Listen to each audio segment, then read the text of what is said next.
Chapter 14, A Violent Choice, Civil War, 1861 to 1865. Individual choices, Mary Ashton Rice Livermore. Mary Ashton Rice grew up in the heady atmosphere that permeated antebellum, meaning before the Civil War, Boston, and she joined many of her contemporaries in adopting a commitment to individual improvement and universal reform. She attended several schools in Boston and finally took a job as a teacher to support herself while attending the female seminary in Charlestown, Massachusetts. After graduation, she took a position as a resident teacher on a Virginia plantation, where she saw slavery firsthand and hated it. After 3 years in the South, Rice made a choice to devote the balance of her life to reform. Returning to Massachusetts, she became active in Boston area reform movements and met Universalist minister and reform editor Daniel P. Livermore, whom she married in 1845. Over the next 10 years, she and Daniel contributed regularly to local reform newspapers and magazines and worked in various and increasingly activist organizations. With the passage of the Kansas-Nebraska Act, the Livermores decided to move to Kansas in 1857 to add their voices and votes to the struggle to keep Kansas a free state. But when they arrived in Chicago, their daughter became ill and the family decided to halt its journey.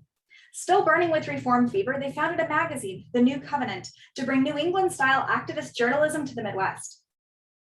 When war broke out in 1861, Mary immediately formed a female society devoted to, quote, the relief of sick and wounded soldiers and for the care of soldiers' families. Gathering a number of like-minded women into a tight organization, she and her lieutenants traveled to cities throughout the Midwest, even into hotly contested Missouri, gathering medical supplies and morale-raising cartons filled with homemade food, personal care items, and often encouraging notes from sympathetic women addressed to anonymous soldiers in the field. Over the next 2 years, women throughout the Midwest who had formed similar organizations began to coordinate their efforts and link their societies together. In 1863, these various societies finally merged into the Northwestern Sanitary Commission, a major arm of the National U.S. Sanitary Commission, with Livermore at its head. In that same year, she launched a 4-month-long effort to raise money and educate the public about the deplorable health conditions in army camps, raising over $70,000. Her success led communities around the country to begin giving formal recognition to female relief organizations and to their leaders as effective executives. Reflecting on popular writings about women, Livermore commented, "One would suppose in reading them that women possess but one class of physical organs and that these are always diseased. Such teaching is pestiferous and tends to cause and perpetuate the very evils it professes to remedy." Never shy about sharing her views with men, whether military camp commanders whose ignorance of public health matters endangered soldiers' lives, or politicians who were slow to fund relief efforts, Livermore resolved after the war to work toward gaining for women the recognition that their efforts during the war had proved they deserved. See the individual voices feature at the end of this chapter. As a feminist editor and activist, Livermore spent the rest of her life laboring for justice. The outbreak of war between the states shocked many in the already troubled nation. Lying in a sickbed in Boston, Mary Livermore's father declared that he would rather die than see the nation divided. But for his daughter, this was a moment of triumph and opportunity. For years, she and her husband had worked to bring about the end of slavery, and now it appeared that a revolution was at hand. Many shared the perception that this was a revolutionary moment, but uncertainty accompanied the excitement. The South would find it more and more difficult to withstand the superior manpower and resources controlled by the Union. And the North would suffer frustrations of its own as President Lincoln's generals let opportunity after opportunity slip by. In desperation, Lincoln would finally redefine the war, by issuing the Emancipation Proclamation. From that point forward, hopes for a peaceful resolution evaporated. Both sides would demand total victory or total destruction. The war would affect many people in many different ways. For some, like Mary Livermore, it would afford great opportunities for advancement. For others, it would be a long, torturous ordeal. But one thing was true for everyone and for the nation at large: nothing would be the same after the conflagration was over. The politics of war. Considering the questions: what problems did Abraham Lincoln and Jefferson Davis face as they led their respective nations into war? And how did each chief executive deal with those problems? Running the war posed complex problems for both Abraham Lincoln and Jefferson Davis. At the outset, neither side had the experience, soldiers, or supplies to wage an effective war, and foreign diplomacy and international trade were vital to both. But perhaps the biggest challenge confronting both Davis and Lincoln was internal politics. Lincoln had to contend not only with Northern Democrats and Southern sympathizers, but also with divisions in his own party. Davis also faced internal political problems. The Confederate Constitution guaranteed a great deal of autonomy, meaning power to rule over yourself, to the Confederate states, and each state had a different opinion about war strategy and national objectives. Union policies and objectives. Abraham Lincoln took the oath of office in March 1861, but Congress did not convene until July. In effect, Lincoln ruled by executive proclamation for 3 months, vastly expanding the wartime powers of the presidency. Having assumed nearly absolute authority, Lincoln faced the need to rebuild an army in disarray. When hostilities broke out, the Union had only 16,000 men in uniform, and nearly 1/3 of the officers resigned to support the Confederacy. What military leadership remained was aged. 7 of the 8 heads of army bureaus had been in the service since the War of 1812, including General-in-Chief Winfield Scott, Old Fuss and Feathers, who was 74 years old. Only 2 Union officers had ever commanded a brigade, and both were in their 70s. Weapons were old and supplies were low. On May 3rd, Lincoln exceeded his constitutional authority by calling for regular army recruits to meet the crisis without a congressional declaration of war. Whether strictly legal or not, he asserted, such actions were based on popular demand and a public necessity. Lincoln had also ordered a naval blockade of the Confederate states, which became an integral part of the Union strategy devised by the aged Winfield Scott. Scott ordered that the blockade of southern ports be combined with a strong Union thrust down the Mississippi River, the primary artery in the South's transportation system. We're talking here about the Anaconda Plan. This strategy would break the Southern economy and split the Confederacy into 2 isolated parts, which could then both be easily defeated. Or one could be defeated, then the Union could turn its strength to the next.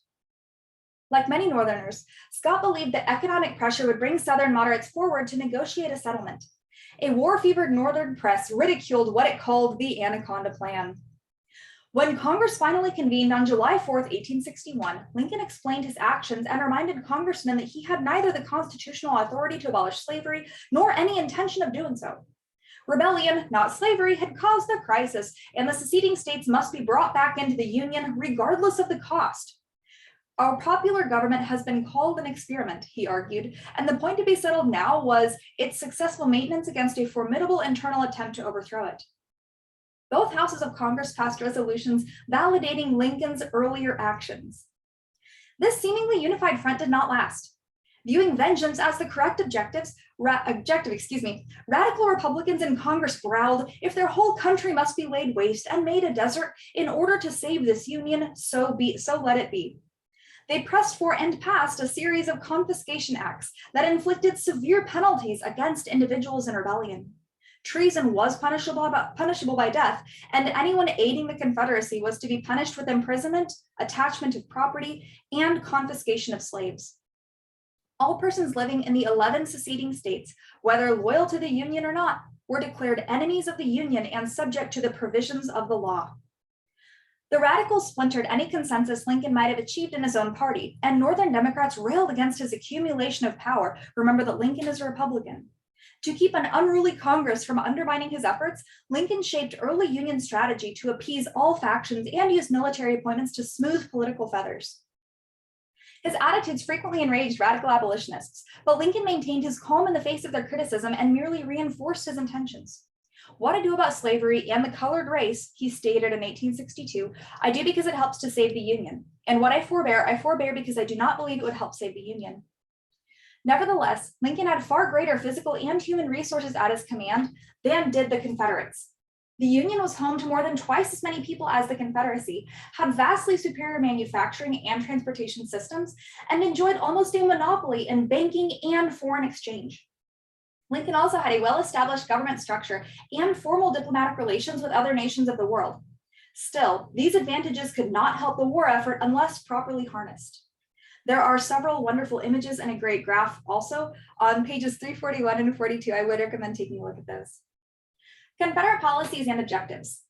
At the start of the war, the Confederacy had no army, no navy, no war supplies, no government structure, no foreign alliances, and a political situation as ragged as the Union's. Each Confederate state had its own ideas about the best way to conduct the war. After the attack on Fort Sumter, amassing supplies, troops, ships, and war materials was the main task for Davis and his cabinet. Politics, however, influenced Southern choices about where to field armies and who would direct them, how to run a war without offending state leaders, and how to pursue foreign diplomacy. The Union naval blockade posed an immediate problem. The Confederacy had no navy and no capacity to build naval ships, but it did have the extremely resourceful Stephen Mallory as Secretary of the Navy. Under Mallory's direction, Southern coastal defenders converted river steamboats, tugboats, and revenue cutters, which, by the way, are small, lightly armed boats used by government customs agents to apprehend merchant ships violating customs laws. They had these boats turned them into harbor patrol gunboats, and they developed and placed explosive mines at the entrances to Southern harbors. Confederates pinned their main hope of winning the war on the Army. Fighting for honor was praiseworthy behavior in the South, and Southerners strongly believed that they could, quote, lick the Yankees, despite their disadvantage in manpower and resources. Thousands volunteered before the Confederate War Department was even organized. By the time Lincoln issued his call for 75,000 militiamen, the Confederates already had 60,000 men in uniform. Despite this rush of fighting men, the South faced major handicaps. Even with the addition of the 4 upper South states, Virginia, North Carolina, Tennessee, and Arkansas, as of 1860, the South built only 4% of all locomotives and only 3% of all firearms manufactured in the United States. The North produced almost all of the country's cloth, pig iron, boots, and shoes. Early in the war, the South could produce enough food but lacked the means to transport it where it was needed. The miracle worker in charge of supplying Southern troops with weapons and ammunition was Josiah Gorgas, who became chief of ordnance in April 1861. Ordnance, by the way, is weapons, ammunition, and other military equipment. Gorgas purchased arms from Europe while his ordnance officers bought or stole copper pots and tubing to make percussion caps, bronze church bells to make cannon, and lead weights to make bullets. He built factories and foundries to manufacture small arms. But despite his extraordinary skill, he could not supply all of the Confederate troops. When the Confederate Congress authorized the enlistment of 400,000 additional volunteers in 1861, the War Department had to turn away more than half of the enlistees because it lacked equipment for them. Internal politics also plagued the Davis administration. First, he alienated his high-spirited populace by advocating a defensive war in the belief the Union would give up if the war was made too costly. As one Southern editor put it, the idea of waiting for blows instead of inflicting them is altogether unsuited to the genius of our people. But even a defensive posture proved hard to maintain. Despite the shortage of arms, state governors hoarded weapons seized from federal arsenals for their own state militias and demanded that their states' borders be protected, spreading troops dangerously thin. The diplomatic front. Perhaps the biggest challenge facing the Confederacy was gaining international recognition and foreign aid. The primary focus of the Confederate foreign policy was Great Britain. For years, the South had been exporting huge amounts of cotton to Britain, and many Southerners felt that formal recognition of Confederate independence would immediately follow secession. Political and economic realities, as well as ethical issues, doomed them to disappointment. After all, the Union was still an important player in international affairs, and the British were not going to risk offending the emerging industrial power with good cause. Also, many English voters were morally opposed to slavery, and they would have objected very strongly to an open alliance with the slaveholding Confederacy. On May 13, 1861, Queen Victoria proclaimed official neutrality, but granted belligerent status to the South. Belligerent status, by the way, is recognition that a participant in a conflict is a nation engaged in warfare, rather than a rebel against a legally constituted government. Full diplomatic recognition is one possible outcome, but it's not the same thing as belligerent status. The British pronouncement set the tone for other European responses and was much less than Southerners had hoped for. But Britain's rejection of Lincoln's position that the conflict was a rebellion against a duly authorized government was also a blow to the North. Lincoln could do little but accept British neutrality. In November 1861, however, an incident at sea nearly scuttled British-Union relations. James Murray Mason, the newly appointed Confederate emissary to London, and John Slidell, the Confederate minister to France, were traveling to their posts aboard the Trent, a British merchant ship bound for London. After the Trent left Havana, the U.S. warship San Jacinto stopped the British ship. Mason, Slidell, and their staffs were removed from the Trent and taken to Boston as prisoners of war. Northerners celebrated the action, but the British viewed the Trent affair as aggression against a neutral government, a violation of international law, and an affront to their national honor. Lincoln ordered the release of the prisoners and apologized to the British, handling the incident so adroitly that the public outcry was largely forgotten when Mason and Slidell arrived in London. The Union's first attack. Like most Southerners, Northerners were confident that military action would bring the war to a quick end. General Irvin McDowell made the first move when his troops crossed into Virginia. McDowell's troops, though high-spirited, were poorly trained and undisciplined. They ambled along as if they were on a country outing, allowing PGT Beauregard enough time to position his troops in defense of a vital rail center near Manassas Junction along a creek called Bull Run. McDowell attacked on Sunday, July 21st, and maintained the offensive most of the day. He seemed poised to overrun the Confederates until Southern reinforcements under Thomas J. Jackson, also known as Stonewall Jackson, stalled the Union advance. Jackson's unflinching stand at Bull Run earned him the nickname Stonewall, and under intense cannon fire, Union troops panicked and began fleeing into a throng of Northern spectators who had brought picnic lunches and settled in to watch the battle. They thought this would be like the battle of the Civil War. They could not be more wrong. Thoroughly humiliated before a hometown crowd, Union soldiers retreated toward Washington. Jefferson Davis immediately ordered the invasion of the Union capital, but the Confederates were also in disarray, and they made no attempt to pursue the fleeing Union forces. It's worth noting, by the way, that you will see this battle called either Bull Run or Manassas, depending on who is doing the labeling. As you can see from the note on screen, Northern troops often named battles after natural landmarks like mountains and waterways, while Southern troops often named battles after structures and towns. So that's why you're going to see two different names for some battles. This battle, the Battle of Bull Run or Manassas, technically the first Battle of Bull Run, profoundly affected both sides. In the South, the victory stirred confidence that the war would be short and victory complete. Northerners, disillusioned and embarrassed, pledged that no similar retreats would occur. Lincoln removed McDowell from command and appointed George B. McClellan, ordering the creation of the Army of the Potomac to defend the capital from Confederate attack and spearhead any offensives into Virginia. Lincoln also replaced Secretary of War Simon Cameron with Edwin Stanton, a politician and lawyer from Pennsylvania. Remember Edwin Stanton's name, it will come up again later. General McClellan's strengths were in organization and discipline. Both were sorely needed. Before Bull Run, the largely unsupervised raw recruits in army camps received no military instruction. Under McClellan, months of training turned the 185,000-man army into a well-drilled and efficient unit. Calls to attack Richmond began anew, but McClellan, seemingly in no hurry for battle, continued to drill the troops and remain in the capital. And that's going to be something McClellan does a lot of, waiting and being slow and not attacking maybe when he should. Skipping over to a deeper understanding of history, Mexican Americans in the Civil War. Probably no event in American history has been studied, researched, and written about more than the Civil War. But when historian Jerry D. Thompson examined the story more closely, he realized that part of it was still missing. In a narrative of Black and white Americans, where were the brown Americans? That is, why were the history books so silent about the role of Mexican Americans in this great struggle over slavery, secession, and Union? Thanks to Thompson, we now know that nearly 10,000 men of Mexican descent served as soldiers in the Civil War, constituting about half of the estimated 20,000 men of Hispanic background who fought. About half of these were recruited in New Mexico, with smaller numbers coming from California and between 3,000 and 4,000 from Texas. At least 2,500 Texans of Mexican descent joined the Confederate Army. Many fought in various battles along the border with Mexico, a hotly contested region that itself is highly understudied. Another significant contingent was part of the company formed by Henry Hopkins Sibley that marched on Union forces in New Mexico, where they fought against other Hispanics on the Union side. But some belonged to a brigade under the command of John Bell Hood that was active in almost all of the major battles that took place in Virginia. Another 1,000 or so Tejanos also joined the Union Army. Some of these were members of Adrian J. Vidal's Partisan Rangers, a guerrilla band that raided Confederate positions along the Rio Grande from Mexico.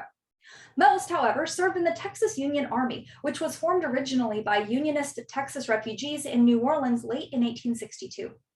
In 1863, these forces were active in campaigns in Louisiana and then, in October of that year, participated in a series of battles along the Rio Grande, at which time more Tejanos were recruited, forming an almost exclusively Mexican-American 2nd Regiment of Texas Cavalry. Why had history been so silent about the role of Mexican Americans for so long? Thompson suggests that one reason was that Mexican American motives for fighting in the war were fundamentally different from the motives of other Americans. In Texas, Mexican Americans collectively owned only 60 slaves, and when the war broke out, and most had no interest in, quote, the peculiar institution. Often their participation was rooted in local political conflicts or even family feuds. But is this enough to answer the question? Historians know that such personal issues often influence decisions about which side to fight for. In the end, it seems to come down to the fact that the national narrative about the Civil War continues to be in black and white. Adding brown somehow seems inconsistent and disturbing.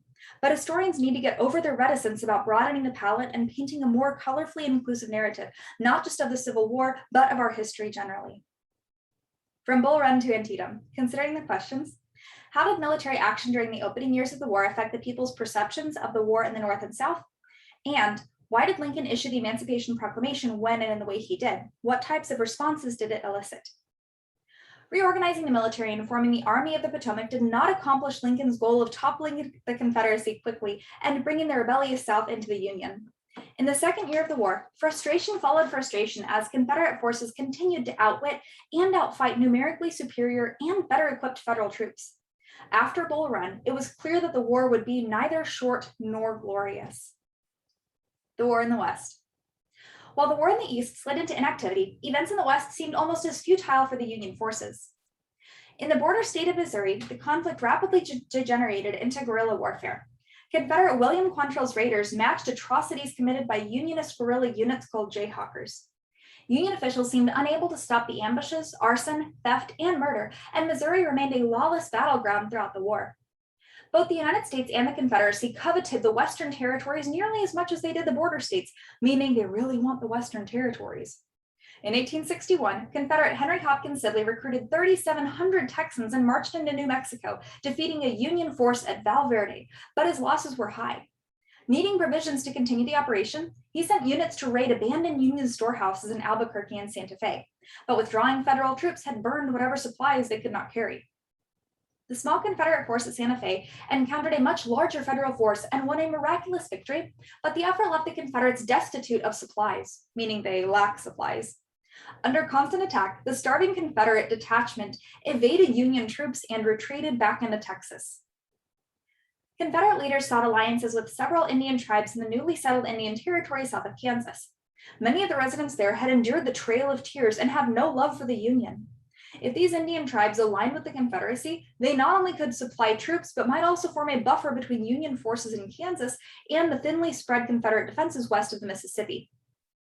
President Davis appointed General Albert Pike, an Arkansas lawyer who had represented the Creeks in their battle against removal in the 1830s, as special commissioner for the Indian Territory in March of 1861. Pike negotiated with several tribes, and on October 7th, they signed a treaty with members of the Cherokee, Choctaw, Creek, Chickasaw, and Seminole tribes that granted the Indians more nearly equal status, at least on paper, than any previous Federal treaty, and it guaranteed that Indians would be asked to fight only to defend their own territory. Struggle for the Mississippi. Union efforts in the West were dictated largely by Scott's Anaconda Plan, as Ulysses S. Grant, he's, by the way, a major general up in the Union. Later, he's president of the United States. He moved against Southern strongholds in the Mississippi Valley in 1862. On February 6th, he took Fort McHenry along the Tennessee River, and 10 days later, he captured Fort Donelson on the Cumberland River near Nashville, Tennessee. In this one swift stroke, Grant successfully penetrated Confederate Western defenses and brought Kentucky and most of Tennessee under Federal control. Confederate General Albert Sidney Johnston finally reorganized the retreating Southern troops while Grant was waiting for reinforcements. Early on April 6th, to Grant's surprise, Johnston attacked at Pittsburgh Landing, Tennessee, near a small country meeting house called Shiloh Church. Some Union forces under General William Tecumseh Sherman were driven back, but the Confederate attack soon lost momentum as Union defenses stiffened. The Battle of Shiloh raged until mid-afternoon. When Johnston was mortally wounded, General Beauregard took command and by day's end believed the enemy defeated. But Union reinforcements arrived during the night, and the next morning Grant counterattacked, pushing the Confederates back. The losses on both sides were staggering. The Battle of Shiloh made the reality of war apparent to everyone, but made a particularly strong impression on the common soldier. After Shiloh, one Confederate wrote, "Death in every awful form, if it really be death, is a pleasant sight in comparison to the fearfully and mortally wounded." Few people foresaw that the horrible carnage at Shiloh was but a taste of what was to come. Farther south, Admiral David G. Farragut led a fleet of U.S. Navy gunboats against New Orleans, the commercial and banking center of the South, and on April 25th, he forced the city's surrender. Farragut then sailed up the Mississippi, hoping to take the well-fortified city of Vicksburg, Mississippi. He scored several victories, but at Port Hudson, Louisiana, the combination of Confederate defenses and shallow water forced him to halt. Meanwhile, on June 6th, Union gunboats destroyed a Confederate fleet at Memphis, Tennessee, and brought the upper Mississippi under Union control. Vicksburg remained the only major obstacle to Union control over the entire river. By the way, the Confederates have Vicksburg until mid-1863. Lee's aggressive defense of Virginia. The Anaconda Plan was well on its way to cutting the Confederacy in two, but the general public in the North thought that the path to real victory led to Richmond, capital of the Confederacy. Confederates, too, realized that Richmond would be an important prize for the North, and they took dramatic steps to keep their capital city out of enemy hands. In an effort to skirt Confederate defenses, when General McClellan finally acted, he executed a surprise move by transporting the entire Army of the Potomac by ship to Fort Monroe, Virginia, to attack Richmond from the south. Initiating what would be called the Peninsular Campaign, the Army marched up the peninsula between the York and James Rivers. In typical fashion, McClellan proceeded cautiously. The outnumbered Confederate forces took advantage of his indecision and twice slipped away, retreating toward Richmond while McClellan followed. Hoping to overcome the odds by surprising his Union opponent, General Joseph E. Johnston, commander of the Confederate Army of Northern Virginia, wheeled about and attacked at Several Pines on May 31st. Though the battle was indecisive and both sides claimed victory, it halted McClellan's progress and disabled Johnston, who was seriously wounded. With McClellan stalled, Confederate stalwart Stonewall Jackson staged a brilliant diversionary thrust down the Shenandoah Valley toward Washington. In 30 days, he and his foot cavalry marched 350 miles, defeated 3 Union armies in 5 battles, captured and sent back to Richmond a fortune in provisions and equipment, inflicted twice as many casualties as they received, and confused and immobilized Union forces in the region. Stonewall Jackson was an incredibly capable leader, okay? Meanwhile, McClellan was marking time near Richmond, waiting for reinforcements. With Johnston wounded, Davis had been forced to replace him, choosing Robert E. Lee. Daring, bold, and tactically aggressive, Lee enjoyed combat, pushed his troops to the maximum, and was well liked by those serving under him. He had an uncanny ability to read the character of his opponents, predict their maneuvers, and exploit their mistakes. It now fell to Lee to deal with the invading Yankees. In a move that became typical of his generalship, Lee split his forces and attacked from all sides over a 7-day period in August, forcing McClellan into a defensive position. The Peninsular Campaign was over. The self-promoting Union general had been beaten in part by his own indecisiveness. Fed up with McClellan, Lincoln ordered the Army of the Potomac back to Washington, and he gave command to General John Pope, who soon encountered Lee's army again at the Manassas rail line on August 30th. The Confederates pretended to retreat, and when Pope followed, Lee soundly defeated Lincoln's new general in the Second Battle of Bull Run, another Confederate victory. Thoroughly disappointed with Pope's performance, but lacking any other viable replacement, Lincoln once again named McClellan commander of the Army of the Potomac. This is a struggle Lincoln has consistently throughout the Civil War, finding capable leaders. Eventually, he will find some toward the end of the war, but it really is a struggle at first. Lee's invasion of Maryland. Feeling confident after the second victory at Bull Run, Lee devised a bold offensive against Maryland. On September 4th, he crossed the Potomac, formulating an intricate offensive by dividing his army into 3 separate attack wings. But someone was careless. Union soldiers found a copy of Lee's detailed instructions wrapped around some cigars at an abandoned Confederate campsite. If McClellan had acted swiftly on this intelligence, he could have crushed Lee's army piece by piece, but he waited 16 hours before advancing. By then, Lee had learned of the missing orders, and he quickly withdrew. Lee reunited some of his forces at Sharpsburg, Maryland, around Antietam Creek. There, on September 17th, the Army of the Potomac and the Army of Northern Virginia engaged in the bloodiest single-day battle of the Civil War. That's Antietam or Sharpsburg. The casualties in this one battle were more than double those suffered in the War of 1812 and the war with Mexico combined. The air was full of the hiss of bullets and the hurtle of grape shot, one Union soldier said, and the whole landscape turned red. The bitter fighting exhausted both armies. After a day of rest, Lee retreated across the Potomac. Stonewall Jackson, covering Lee's retreat, soundly thrashed a force that McClellan sent in pursuit, but for the first time, General Lee experienced defeat. Although Lee's offensive had been thwarted, Lincoln was not pleased with the performance of his army and its leadership. He felt that McClellan could have destroyed Lee's forces if he had attacked earlier, or, failing that, had pursued the fleeing Confederate army. He fired McClellan again, this time for good, and he placed Ambrose E. Burnside in command. Burnside moved his forces to the east bank of the Rappahannock River, overlooking Fredericksburg, Virginia, where he delayed for almost 3 weeks. Lee used the time to fortify the heights west of the city with men and artillery. On December 13th, in one of the worst mistakes of the war, Burnside ordered a day-long frontal assault. The results were devastating. Federal troops, mowed down from the heights, suffered tremendous casualties, and once again the Army of the Potomac retreated to Washington. Lincoln cannot find a capable leader, oh my goodness. Diplomacy and the politics of emancipation. Lee's victories carried heavy casualties, and with its ability to supply and deploy troops rapidly diminishing, the Confederacy desperately needed British aid, but nothing seemed to shake Britain's commitment to neutrality. Britain possessed a surplus of cotton, and it did not need Southern supplies, neutralizing the South's only economic lever and frustrating Davis's diplomatic goals. Radical Republicans were also frustrated. No aspect of the war was going as they had expected. They had hoped that the Union Army would defeat the South in short order. Instead, the war effort was dragging on. More important from the Radicals' point of view, nothing was being done about slavery. Politically astute as always, Lincoln acted to appease the Radical Republicans, foster popular support in the North for the war effort, and increase favorable sentiment for the Union cause abroad. During the summer of 1862, he drafted a proclamation freeing the slaves in the Confederacy and submitted it to his cabinet. Cabinet members advised that he postpone announcing the policy until after the Union had achieved a military victory, which would give the proclamation meaning and a little bit more power. On September 22nd, 5 days after the Battle of Antietam, Lincoln unveiled the Emancipation Proclamation, which would abolish slavery in the states in rebellion on January 1st, 1863. Although the Emancipation Proclamation was a major step toward ending slavery, it actually freed no slaves.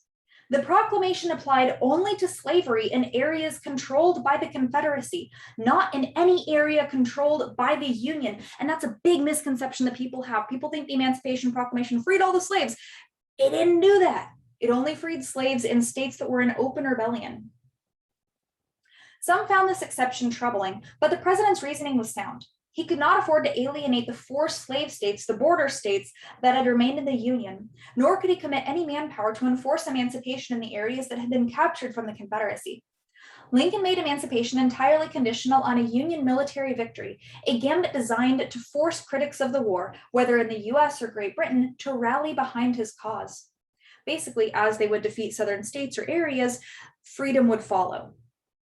Whether or not it was successful as a humanitarian action, issuing the Emancipation Proclamation at the time he did and in the form he did was a profoundly successful political step for Lincoln. And the book doesn't say it, but it wouldn't take effect actually until January 1st of 1863. The idea behind that was perhaps to give some Southern states an opportunity to discuss and say, do we want to come back into the Union so we can maybe keep slaves? That didn't happen, of course. There was nobody who was enticed to come back into the Union because of the Emancipation Proclamation. Let's see, where were we?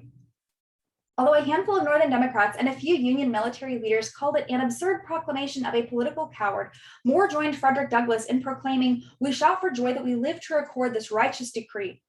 Meanwhile, in Britain, most applauded the document and rallied against recognition of the Confederacy. This helps to reframe the war as a war that would end slavery.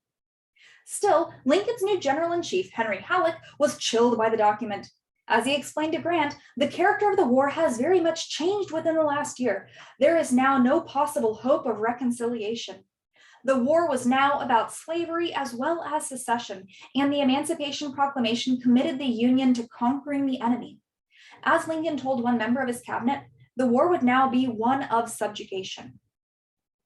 The human dimensions of the war. Considering the questions, how did the burdens of war affect society in the North and the South?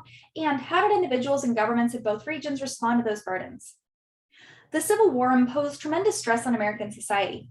As the men marched off to battle, women faced the task of caring for families and property alone. As casualties increased, the number of voluntary enlistments decreased, and both sides searched for ways to find replacements for dead and wounded soldiers. The armies consistently demanded not only weapons and ammunition, but also food, clothing, and hardware. Government spending was enormous and inflation soared. Society in both North and South changed to meet an array of hardships as individuals facing unfamiliar conditions attempted to carry on their lives amid the war's devastation. Instituting the draft. By the end of 1862, heavy casualties, massive desertion, and declining enlistments had depleted both armies. Although the North had a much larger population to draw from, its enlistment sagged with its military fortunes during 1862. Basically, the military is not doing so hot, and so not a lot of people want to join up and serve. More than 100,000 Union soldiers were absent without official leave. Most volunteers had enlisted in 1861 for limited terms, which would soon expire. Calling on state militias netted few replacements because the Democrats, who made tremendous political gains at the state level in the elections in 1862, had at times refused to cooperate. To bypass state officials and ensure enough manpower, Congress passed the Conscription Act in March 1863. In effect, the law made all single men between the ages of 20 and 45, and married men between 20 and 35 eligible for service. Government agents collected names in a house-to-house survey, and draftees were selected by lottery. The conscription law did offer escape routes, though. Drafted men could avoid military service by providing, that is, by hiring, a, quote, acceptable substitute, or by paying a $300 fee to purchase an exemption. The burden of service thus fell on farmers and urban workers, basically the poor, who were already suffering from high taxation and inflation caused by the war. Added to that was workers' fear that multitudes of former slaves freed by the Emancipation Proclamation would pour into the already crowded job market, further lowering the value of their labor. Overall, the urban poor felt a sense of alienation, which exploded in the summer of 1863 in New York, where anti-draft rioting erupted across the city. And there's a wonderful graphic of that there on page 351. The trouble started on July 13th when armed demonstrators protesting unfair draft laws engaged in a spree of violence. During 3 nights of rioting, while working men beat many African Americans and white working men beat many African Americans and lynched 6. The Colored Orphan Asylum and several homes owned by Black people were burned. Mobs ransacked businesses owned by African Americans and by people who employed them. Irishmen and women and members of other groups that seemed to threaten job security also felt the mob's fury. The rioters also expressed their frustration against Republican spokesmen and officials. Republican journalist Horace Greeley was hanged in effigy, and the homes of other prominent Republicans and abolitionists were vandalized. Horace Greeley, by the way, was a journalist and politician who helped to found the Republican Party. His newspaper, the New York Tribune, was known for its anti-slavery stance. Protesting draft exemptions for the rich, rioters also set upon well-dressed strangers on the streets. After 4 days of chaos, federal troops put down the riot. Fearful of future violence, the City Council of New York City voted to pay the $300 exemption fee for all poor draftees who chose not to serve in the Army. The Confederacy also instituted a draft after the first wave of enlistments dried up. Conscription in the South, as in the North, met with considerable resentment. Believing that plantations were necessary to the war effort and that slaves would not work unless directly overseen by masters, in 1862, Confederate officials passed the 20 Negro Law. This law exempted planters who owned 20 or more enslaved individuals from military service. Like the exemptions in the North, the Southern policy fostered the feeling that the poor were going off to fight while the rich stayed safely at home. The law was modified in 1863. Requiring exempted planters to pay $500, and in 1864, the number of slaves required to earn an exemption was lowered to 15. Nevertheless, resentment continued to smolder. Wartime economy in the North and South. Despite enormous economic stress, Northern industry and population actually grew during the Civil War. Operating in cooperation with government, manufacturing experienced a boom. Manufacturers of war supplies benefited from government contracts. Textiles and shoemaking boomed as new labor-saving devices improved efficiency and increased production. Congress stimulated economic growth by means of subsidies and land grants to support a transcontinental railroad. Like they don't have other things to worry about at this time. They're like, let's build a railroad. Also higher tariffs to aid manufacturing, and land grants the states could use to finance higher education, like how we got K-State.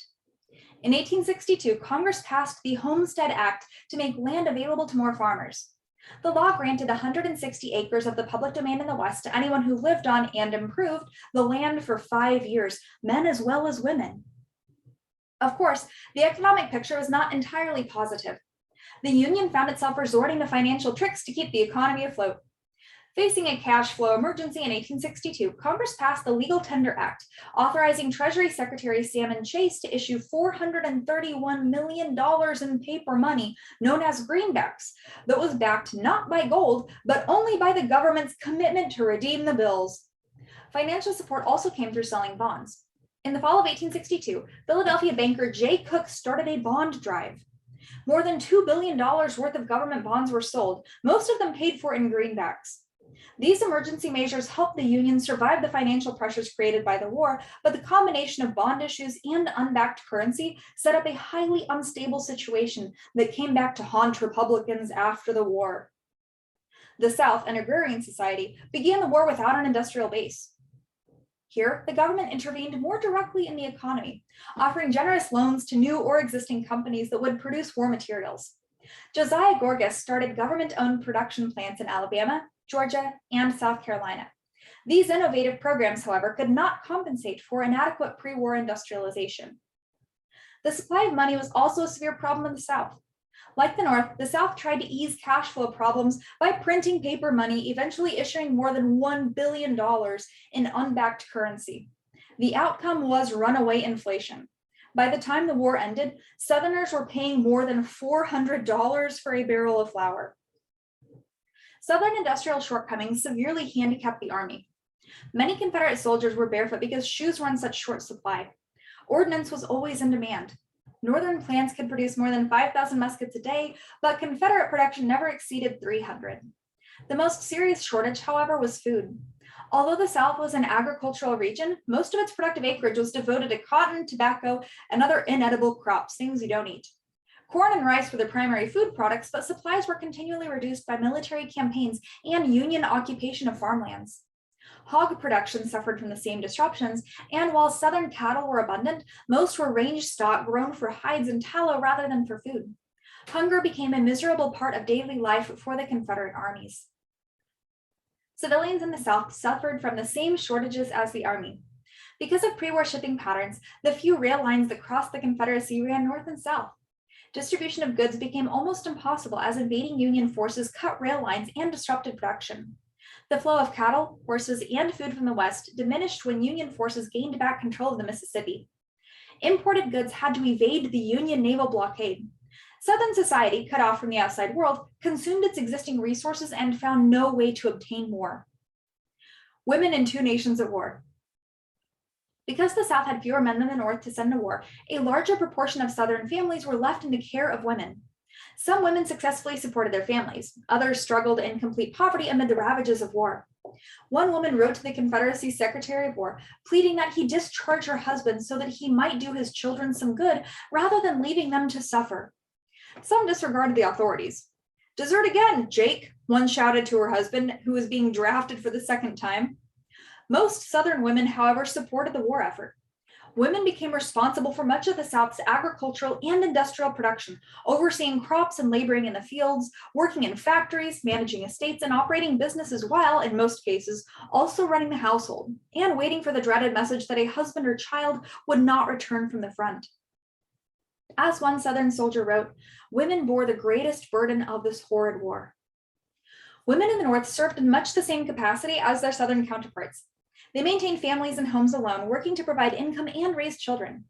Although they did not face the shortages and ravages of battle that made life so hard for Southern women, they did work in factories, run family businesses, teach school, and supply soldiers. To clarify that sentence, by the way, battles take place in the South, okay?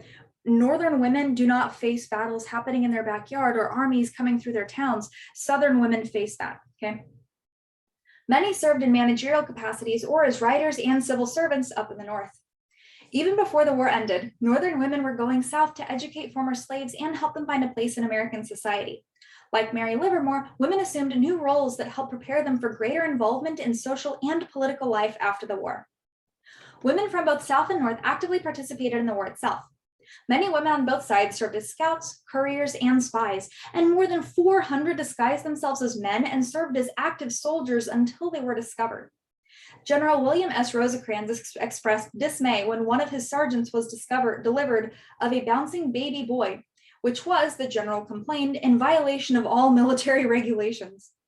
Army camps frequently included officers as wives, female employees, camp followers, and women who came in to help in whatever way they could. Free blacks, slaves, and war. The Civil War marked a revolution for African Americans, but change was not always for the better. At first, many free Black Americans attempted to enlist in the Union Army, but they were turned away. In 1861, General Benjamin F. Butler began using runaway slaves called contrabands as laborers. Several other Northern commanders quickly adopted the practice.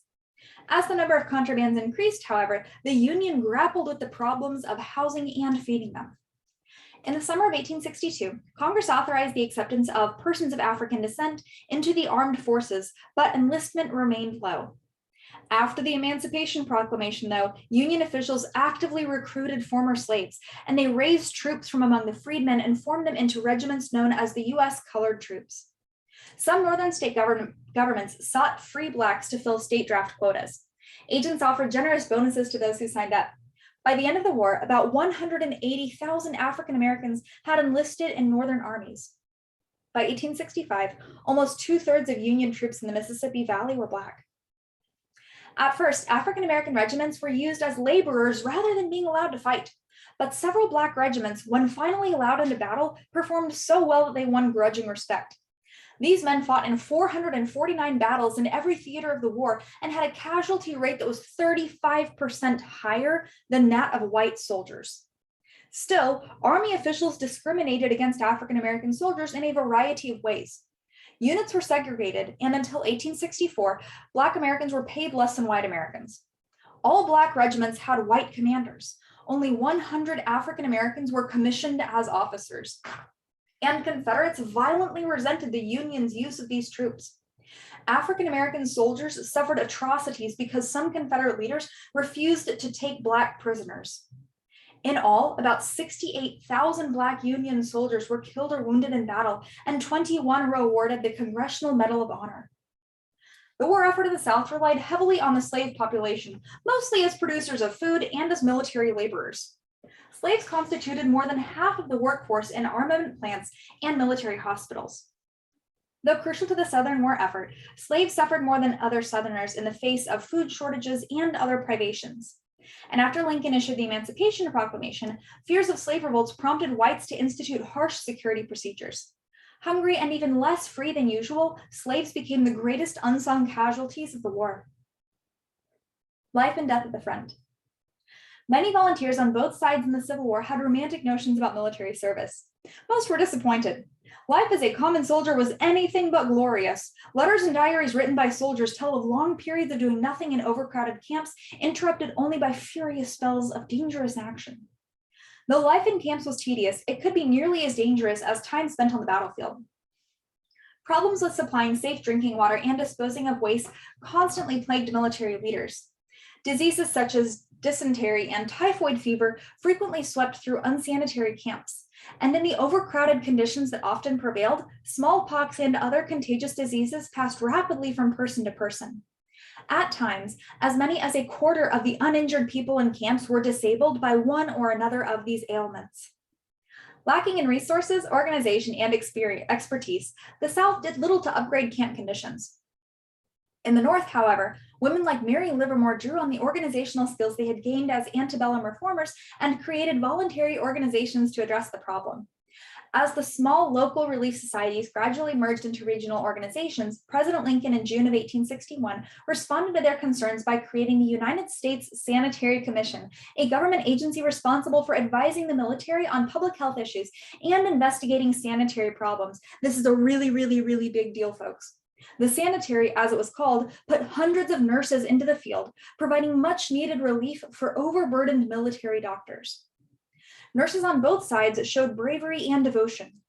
Often working under fire at the front and with almost no medical supplies, these volunteers nursed sick and wounded soldiers, watched as they died not only from their wounds, but also from infection and disease, and offered as much comfort and help as they could. Clara Barton, known as the Angel of the Battlefield, recalled speaking to and feeding with my own hands to each soldier as she attempted to nurse them back to health. The number of wounded who filled the hospital tents was unprecedented, largely because of technological innovations in weaponry that had taken place during the antebellum period. New rifled muskets had many times the range of the old smoothbore weapons used during earlier wars. The effective range of the Springfield rifle used by many Union soldiers was 400 yards, and a stray bullet could still kill a man at 1,000 yards.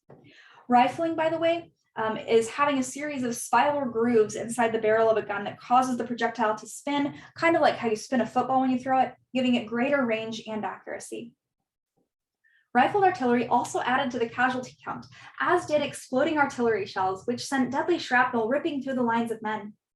Many surgeons at the front lines could do little more than amputate limbs to save lives. Hospitals, understaffed and lacking supplies and medicines, frequently became breeding grounds for disease. The war exacted a tremendous emotional toll on everyone, even on those who escaped physical injury. As one veteran put it, soldiers had seen so many new forms of death and so many frightful and novel kinds of mutilation. Conditions were even worse in prison camps. Throughout much of the war, an agreement provided for prisoner exchanges, but that did not prevent overcrowding and unsanitary conditions. And as the war dragged on, the exchange system stopped working effectively. Also, late in the war, Union commanders suspended all prisoner exchanges in hopes of depriving the South of much-needed replacement soldiers. The most notorious of the Civil War prison camps was Andersonville in northern Georgia, where thousands of Union captives languished in an open stockade with only a small creek for water and virtually no sanitary facilities. Without enough food to feed its own armies and civilian population, the Confederacy could allocate little food for its overcrowded prison camps. Designed to house 10,000 men, Andersonville held more than 33,000 prisoners during the summer of 1864. As many as 100 men died of disease and malnutrition within its walls every day. Estimates put the death toll at that prison at nearly 14,000 over the course of the war. If you want, you can Google Andersonville and look at photos of survivors. It's absolutely heartbreaking. It's the Holocaust is what it is. They look like Holocaust victims. Even death itself came to be redefined, as 8% of the white male population in the United States between the ages of 13 and 43 died in such a short time and in such grisly ways. People at the front reported being numbed by the horror. One Army surgeon reported, "I pass over the putrefying bodies of the dead and feel as unconcerned as though they were 200 pigs." Nor was distance any insulation from the horrors of death. The new art of photography, especially practiced by Matthew Brady, brought graphic images of the gruesome carnage directly into the nation's parlors. "Death does not seem half so terrible as it did long ago," one Texas woman reported. "We have grown used to it." Waging total war. I'm going to read In the Wider World, the Geneva Convention. While war was devastating the lives of Americans, a Swiss businessman, Henry Dunant, was in the midst of organizing to address similar devastation worldwide. Having witnessed the Battle of Solferino in 1859, in which over 23,000 French and Austrian troops were wounded, Dunant devoted himself to protecting the rights of the wounded and prisoners of war. In 1863, Dunant brought together a so-called Committee of Five, which called for an international convention in Geneva, Switzerland.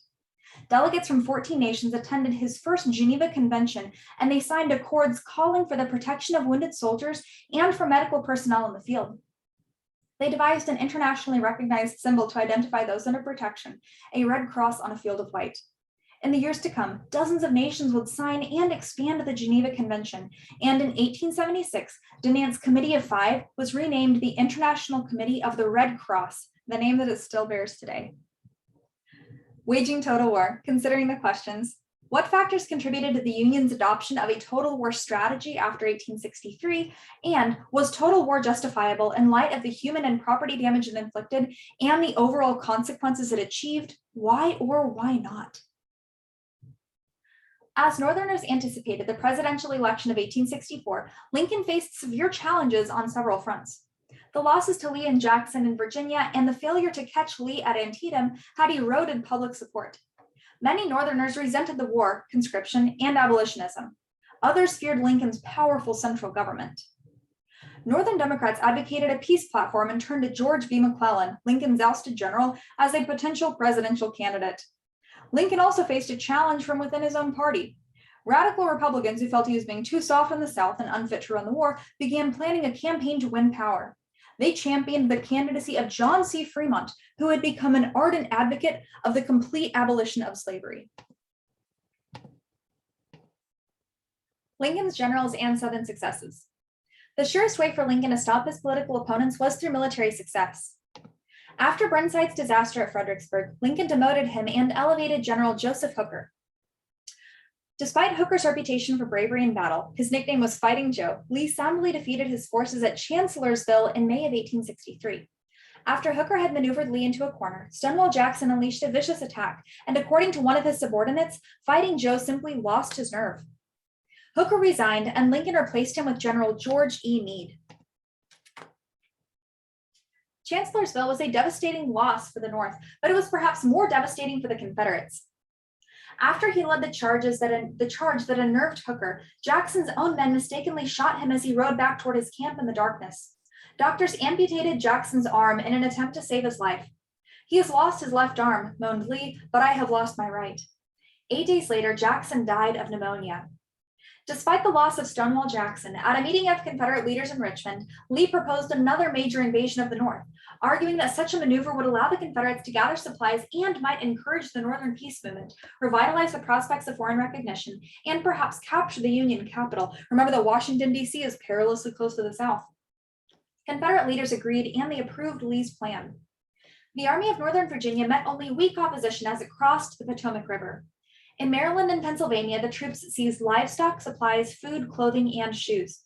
Learning that a Union contingent was in the area of Gettysburg, Pennsylvania, and believing them to be weaker than they were, on June 29th, Lee moved to engage the Federals.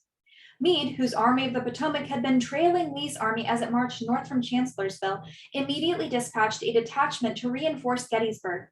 On the following day, the two armies began a furious 3-day battle. Arriving in force on July 1st, Meade took up the almost impregnable defensive position on the hills along Cemetery Ridge. The Confederates hammered both ends of the Union line but could gain no ground. On the third day, Lee ordered a major assault on the middle of the Union position. 11 brigades, more than 13,000 men, led by fresh troops under Major General George E. Pickett, tried to cross open ground and take the hills held by Meade, while Major J.E.B. Jeb Stuart's cavalry attacked from the east. Lee made few strategic mistakes during the war, but Pickett's charge was foolhardy. Meade's forces drove off the attack. "The whole field was dotted with our soldiers," wrote one Confederate officer. Losses on both sides were high, see the table here on page 358, but Confederate casualties exceeded 28,000 men, more than half of Lee's army. Lee retreated, his invasion of the North a failure. On the heels of this major victory for the North came news from Mississippi that after a 7-week siege, Vicksburg had fallen to Grant on July 4th.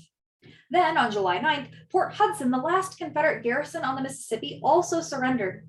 "The father of the waters," said Lincoln, "again goes unvexed to the sea." Despite jubilation over the recent victories, Lincoln and the North remained frustrated. After Gettysburg, Lincoln waited for word of Lee's capture, believing it would signal the end of the rebellion. But like McClellan, Meade failed to pursue the retreating Confederates. When the president learned of Lee's escape, he said in disbelief, "Our army held the war in the hollow of their hand, and they would not close it." Disappointment in Tennessee also soon marred the celebration over Gettysburg and Vicksburg. Union General William S. Rosecrans had taken the rail center of Chattanooga, but on September 18th, Braxton Bragg's forces attacked Rosecrans at Chickamauga Creek. Rosecrans scurried back to refuge in Chattanooga, leaving troops in place to cover his retreat. This force, under the command of George H. Thomas, delayed the Confederate offensive and, in the words of one veteran, saved the army from defeat and rout. Bragg, nonetheless, was able to follow and laid siege to Chattanooga from the heights overlooking the city. With Lee and his army intact and Rosecrans pinned down in Tennessee, the war, which in July had appeared to be so nearly over, was, in Lincoln's words, prolonged indefinitely. Lincoln needed a new kind of general, to put it lightly. Grant, Sherman, and the invention of total war.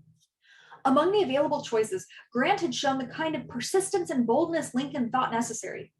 Lincoln placed him in charge of all Union forces in the West on October 16th. Grant immediately replaced Rosecrans with the more intrepid and decisive Thomas. Sherman's troops joined Thomas under Grant's command on November 14th. This united force rid the mountains above Chattanooga of Confederate strongholds and drove Bragg's forces out of southern Tennessee. Confederate forces also withdrew from Knoxville in December, leaving the state under Union control. While fighting raged in Tennessee, Lincoln took a break from his duties in the White House to participate in the dedication of a national cemetery at the site where, just months earlier, the Battle of Gettysburg had taken the lives of thousands.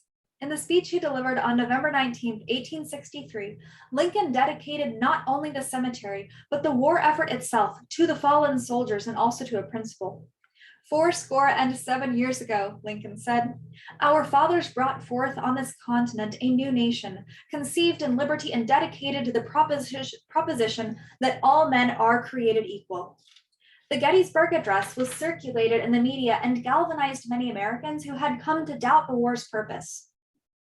Delighted with Grant's successes in Tennessee, Lincoln promoted him again on March 10, 1864, this time to General-in-Chief. Grant immediately left his command in the West to prepare an all-out attack on Lee and Virginia, authorizing Sherman to pursue a campaign into Georgia.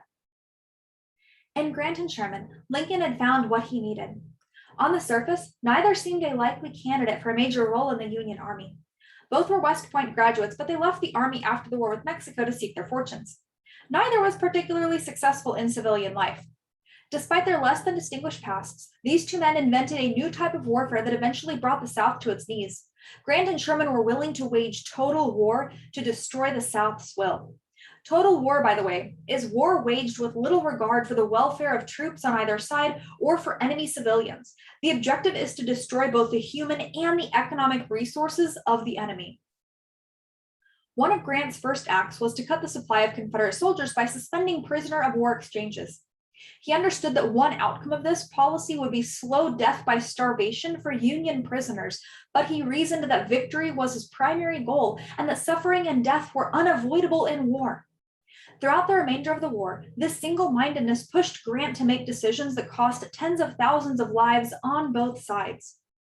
On May 4th, Grant and Meade moved toward Richmond and Robert E. Lee. The next day, Union and Confederate armies collided in a tangle of woods called the Wilderness near Chancellorsville. 2 days of bloody fighting followed. Grant decided to skirt Lee's troops and head for Richmond, but Lee anticipated the maneuver and blocked Grant's route at Spotsylvania. 12 days of fighting ensued. Grant again attempted to move around Lee, and again Lee anticipated him. On June 1st, the two armies met at Cold Harbor, Virginia. After each side had consolidated its position, Grant ordered a series of frontal attacks against the entrenched Confederates on June 3rd. Lee's veteran troops waited patiently in perhaps the best position they had ever defended, while Union soldiers expected to die marching toward them.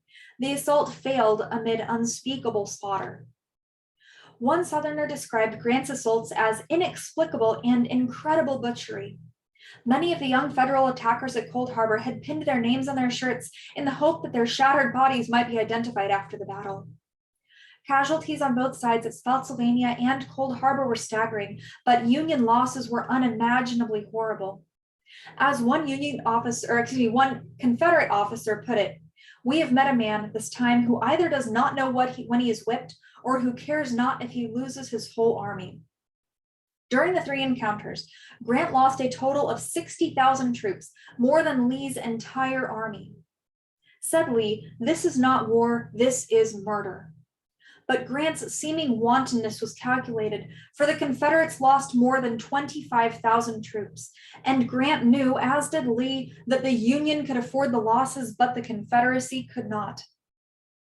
After Cold Harbor, Grant steered the Union Army toward Petersburg, south of Richmond, to try to take the vital rail center and cut off the Southern capital. But Lee rapidly shifted his troops again, beat back Grant's advance, and occupied Petersburg. Grant bitterly regretted this failure, feeling that he could have ended the war. Instead, the campaign settled into a siege that neither side wanted. The election of 1864 and Sherman's march to the sea. Lincoln was under fire from two directions. On May 31st, 1864, the Republicans met in Cleveland and dumped him from the ticket, officially nominating John C. Fremont as their presidential candidate. Lincoln supporters, who began calling themselves the Union Party, held their nominating convention in June and nominated Lincoln.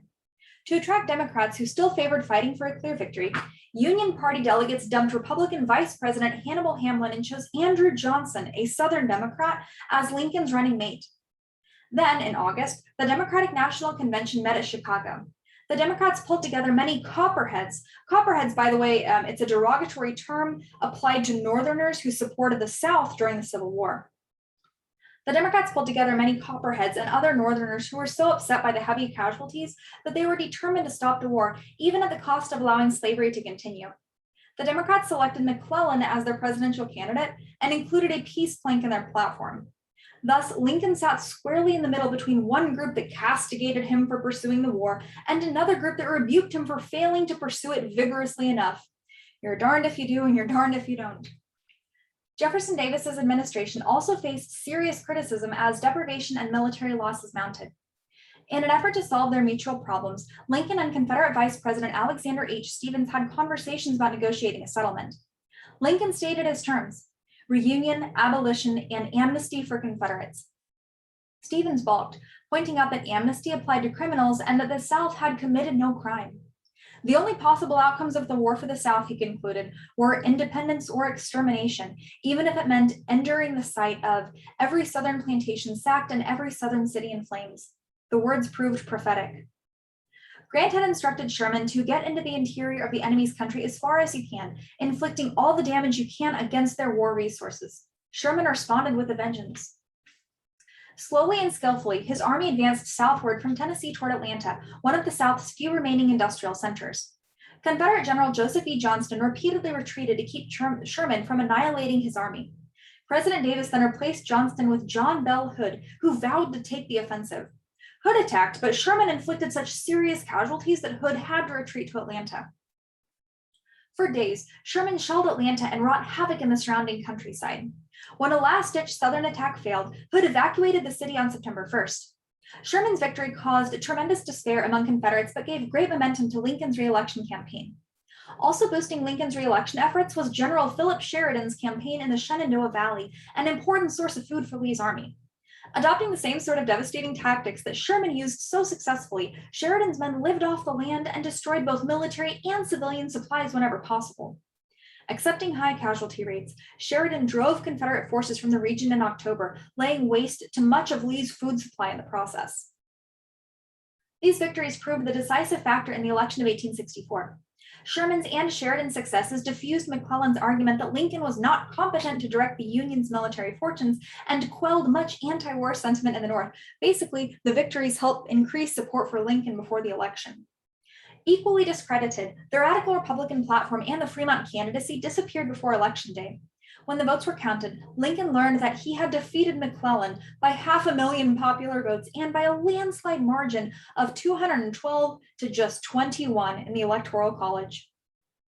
Meanwhile, Sherman grew bored with the occupation of Atlanta and posed a bold plan to Grant. He wanted to ignore Hood and go on the offensive, cutting a swath through to the sea. "I can make Georgia howl," he promised. Despite some misgivings, Grant agreed and convinced Lincoln. A week after the election, Sherman began preparing for his 300-mile march to the sea. His intentions were clear. "We are not only fighting hostile armies, but a hostile people," he stated. By devastating the countryside and destroying the South's ability to conduct the war, he intended to break down Southerners' will to resist. "We cannot change the hearts of those people of the South," he concluded, "but we can make them so sick of war that generations would pass away before they would again appeal to it." With that, he set out on his march to the coastal town of Savannah, leaving Atlanta in ruins. His troops plundered and looted farms and towns along the way, foraging for food and supplies. Sherman entered Savannah unopposed on December 21st. The march to the sea completed, Sherman turned north. In South Carolina, the first state to secede and fire shots, Sherman's troops took special delight in ravaging the countryside. When they reached Columbia, flames engulfed the city.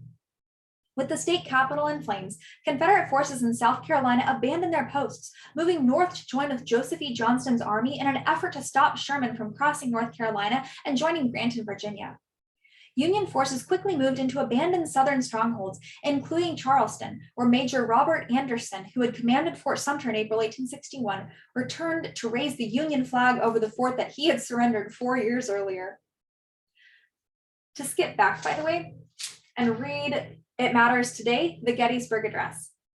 When the Civil War began, Lincoln made it clear that defending the Constitution was his only objective.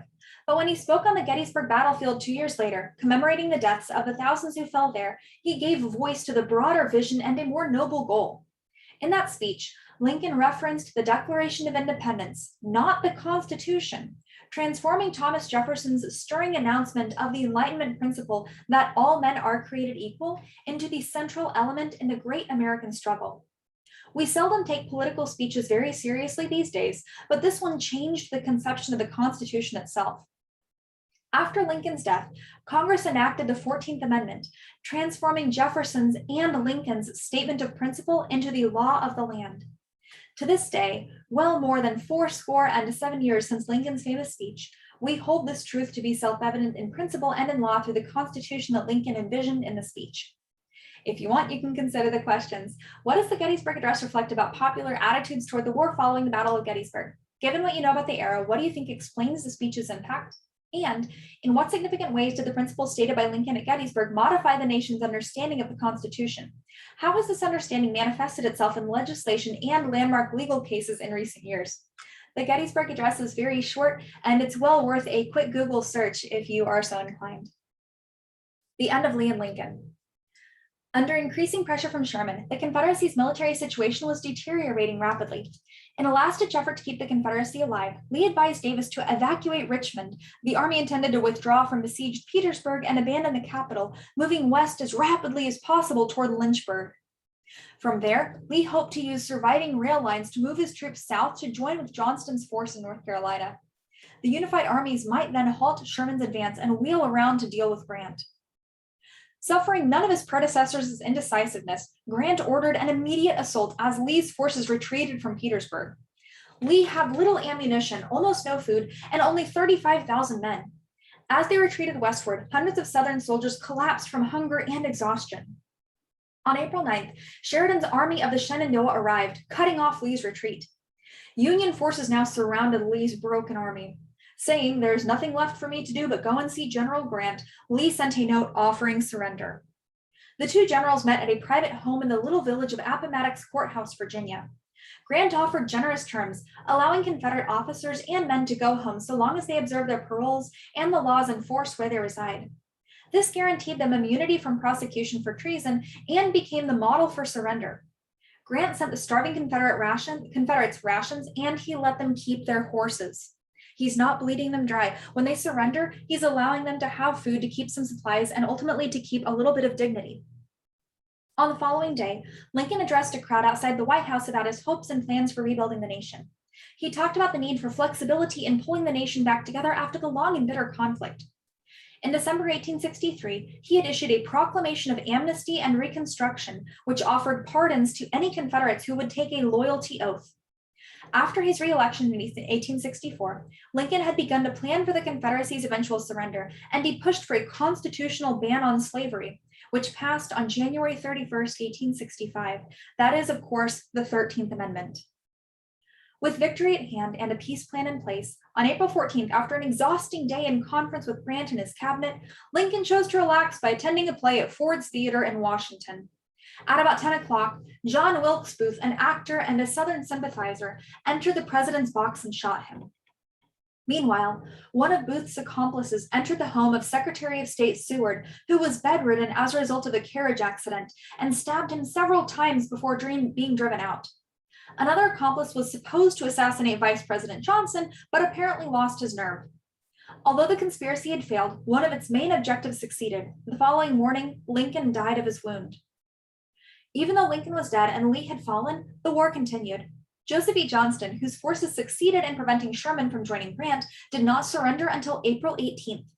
And although most of his forces had been defeated, Jefferson Davis remained in hiding and called for guerrilla warfare and continued resistance. But one by one, the Confederate officers surrendered to their Union opponents. On May 10th, Davis was captured near Irwinville, Virginia. Andrew Johnson, who had assumed the presidency upon Lincoln's death, issued a statement to the American people that armed rebellion against legitimate authority could be considered virtually at an end. The last battle of the Civil War was fought by predominantly Mexican-American and Black soldiers on May 12th and 13th at Palmito Ranch in South Texas. The price of victory was high for both the winner and the loser. More than 350,000 Union soldiers had been killed in action. No exact figures exist for the Confederacy, but Southern casualties probably equaled or exceeded those of the Union. The war had wrecked the economy of the South. Union military campaigns had wiped out most Southern rail lines, destroyed the South's manufacturing capacity as much as they had in the first place, and severely reduced agricultural productivity. Both sides had faced rising inflation during the war, but the Confederacy's actions to supply troops and keep the war effort going had bled the South of most of its resources and money. Secession had been defeated, but reunion remained a distant and difficult objective. Individual voices: Mary Ashton Rice Livermore, Women and the War Effort. When the Civil War broke out, women in both the North and South rallied in support of the war effort. An unknown number actually dressed up as men to enter the ranks as combat soldiers. Others carried on volunteer work both at home and in the field, becoming fundraisers, nurses, and public health advocates. Mary Livermore spent most of the war as a soldier's relief worker. She urged other women to act on their patriotism by becoming involved in ways that would draw on the particular skills and affinities that 19th century Americans believed belonged exclusively to women. After the war, she wrote a book recounting her experiences and presenting her perspectives. The following excerpt is taken from that 1888 publication. It is easy to understand how men catch the contagion of war, especially when they feel their quarrel to be just. One can comprehend how, fired with enthusiasm and inspired by martial music, they march to the cannon's mouth, where the iron hail rains heaviest and the ranks are mowed down like grain at harvest. But for women to send forth their husbands, sons, brothers, and lovers to the fearful chances of the battlefield, knowing well the risks they run, this involves exquisite suffering and calls for another kind of heroism. The number of women who actually bore arms and served in the ranks during the war was greater than is supposed. Such service was not the noblest that women rendered the country during its 4 years of struggle for life, and no one can regret that these soldier women were exceptional and rare. It is better to heal a wound than to make one. And it is to the honor of American women, not that they led hosts to the deadly charge and battled amid contending armies, but that they confronted the horrid aspects of war with mighty life and earnestness. They kept up their own courage and that of their households. They became ministering angels to their countrymen who periled health and life for the nation. They sent the love and impulses of home into the extended ranks of the army through the unceasing correspondence they maintained with the boys in blue. They planned largely and toiled untiringly and with steady persistence to the end that the horrors of the battlefield might be mitigated and the hospitals abound in needed comforts. Summary. Both the Union and the Confederacy entered the war in 1861 with glowing hopes. Jefferson Davis pursued a defensive strategy, certain that Northerners would soon tire of war and let the South withdraw from the Union. Abraham Lincoln countered by using the superior human, economic, and natural resources of the North to strangle the South into submission. But both leaders became increasingly frustrated during the first year of the war. For Lincoln, the greatest frustration was military leadership. Beginning with the First Battle of Bull Run, Union forces seemed unable to win any major battles. Although Union forces under Ulysses S. Grant's command scored victories in the Mississippi Valley, the Federals were stalemated. Robert E. Lee and Thomas Stonewall Jackson seemed able to defeat any Union general that Lincoln sent to oppose them. The war's nature and direction changed after the fall of 1862, however. Lee invaded Maryland and was defeated at Antietam. Despite this crushing loss, Union generals still failed to capture Lee or to subdue Confederate forces in Virginia. Still angered by military blundering, political attacks, and popular unrest, Lincoln issued the Emancipation Proclamation in an effort to undermine Southern efforts and to unify Northern ones. After the proclamation, the only option for either side was total victory or total defeat. And remember how the Emancipation Proclamation reframes the war as a war that would end slavery. After further reversals in the spring of 1863, Union forces turned the tide in the war by defeating Lee's army at Gettysburg and taking Vicksburg to gain full control of the Mississippi. With an election drawing near, Lincoln spurred his generals to deal the death blow to the Confederacy, and two in particular rose to the occasion. During the last half of 1864, William Tecumseh Sherman wreaked havoc, making Georgia howl, and Grant, in a wanton display of disregard for human life, drove Lee into a defensive corner. In November, buoyed by Sherman's victories in Georgia, Lincoln was reelected. Suffering was not confined to those at the front. Governments in both the North and the South had to dig deep into depleting economic resources to keep the war effort going. Inflation plagued both nations, and common people faced hunger, disease, and lawlessness. Riots broke out in major cities, including New York. But throughout the country, many people responded heroically to their own privations and to suffering at the front. Women such as Clara Barton and Mary Livermore faced up to epidemics, enemy gunfire, and gender bias to institute public health standards and bring solace to suffering civilians and soldiers alike. As hope dwindled for the South in the spring of 1865, Lee made a final desperate effort to keep the flagging Confederacy alive, racing to unify the last surviving remnants of his once proud Southern army. But Grant closed a net of steel around Lee's troops, forcing a surrender. Lincoln immediately promoted a gentle policy for reunion, but his assassination ended this effort. The saintly American hero was gone, leaving a Southern Democrat, Andrew Johnson, as president and a nation reeling in shock. The war was over, but the issues were still unresolved.